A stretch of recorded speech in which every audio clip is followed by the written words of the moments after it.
मलाई यो पनि हरिने दिएको मेरो स्टिल निकाल्नको लागि मात्रै म दुःख गरेर आएको मेरो हातमा स्टिल हाल्यो काम पनि कसैले दिँदैन फेरि उनीहरू जोड्न सक्छ नि यो टिका मलाई नराख भने पनि म राख्दिनँ बिहानमा 30-35 हजार त पर्छ मलाई यो अर्काले दिएको विदेशमा पनि मान्छेले पैसा पठाएर किन्दैको हो। तपाईँ घरमा चाहिँ को छ त? बाबु र आमाले बच्चा र म मात्रै श्रीमान चाहिँ श्रीमान अहिले घरै हुनुहुन्छ लमजुङमै हुनुहुन्छ। नानी चाहिँ कति वर्षको छ? 2 वर्षको छोरा कि छोरी? छोरा अनि कस्तो जिम्मा दिएर तपाईँ बाटोमा त्यतिकै होला नि कसैले हेर्दै होला नि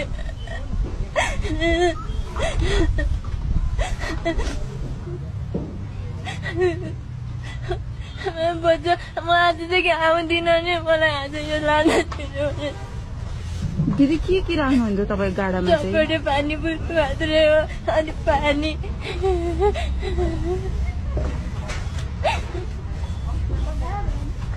अब यो गाडा लगेर के गर्नुहुन्छ? कहाँ जानुहुन्छ तपाईँ? गाडा लगेर म बरु जति हुन्छ त्यति कोठाकै अगाडि बसिरहन्छु नि तपाईँ कोठा चाहिँ कता दिदी? नभए हुँदैन नभए घर लिएर जान्छु घरमा व्यवसाय गर्छु नि गाउँमा तपाईँ कोठा चाहिँ कता छ?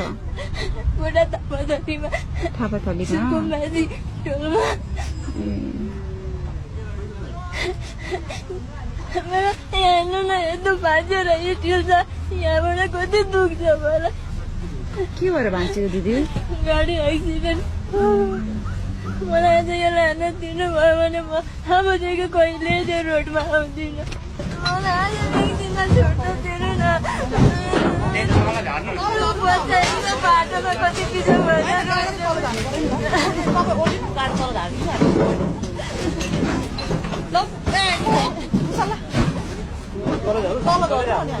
र पछिल्लो समय धरान उपमहानगरपालिकाका मेयर साहब हर्क साम्पाङज्यूले पनि उहाँलाई सहयोग गर्नुभएको छ।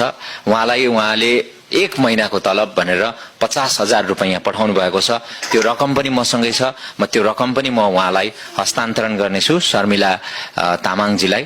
मेयर साहबलाई अब के भन्न चाहन्छु भने जति पनि अब यो काठमाडौँको फुटपाथ छन् त धरानमा पनि छ फुटपाथ होइन म गएको छु धरान अब धेरै ठाउँ नघुमे पनि बजार एरियामा बसपारक एरियामा गएको छु तर त्यहाँ पनि छ फुटपाथ पसल अब हटाउने नहटाउने उहाँको ठाउँमा छ हटाए पनि एउटा व्यवस्थित गरेर पहिला काठमाडौँ जस्तो काठमाडौँमा बसेको हामी सडक पेटीमा बसेर गुजारा चलाउनेलाई जस्तो आँसु धरानमा बस्नेलाई नगर्नु होला हैन मैले त्यही भन्न चाहन्छु। अब जसरी बालिन दाइले हजुर सारालाई रुवाउनु भयो नि त्यसरी नै चाहिँ नरुवाउनु होला भन्न चाहन्छु र दाइ अहिले मेयरमा हुनुहुन्छ योभन्दा ठुलो ठाउँमा जान सक्नुहोस् त्यही भन्न चाहन्छु। मेरो तर्फबाट यो चाहिँ शुभकामना हैन ठुलै ठाउँमा गएको देख्न पाऊँ हैन अझै राम्रो होस् त देशको प्रधानमन्त्री बनेको देख्न पाउन हैन हजुर त्यही हो अब त्यही भन्न चाहनुहुन्छ।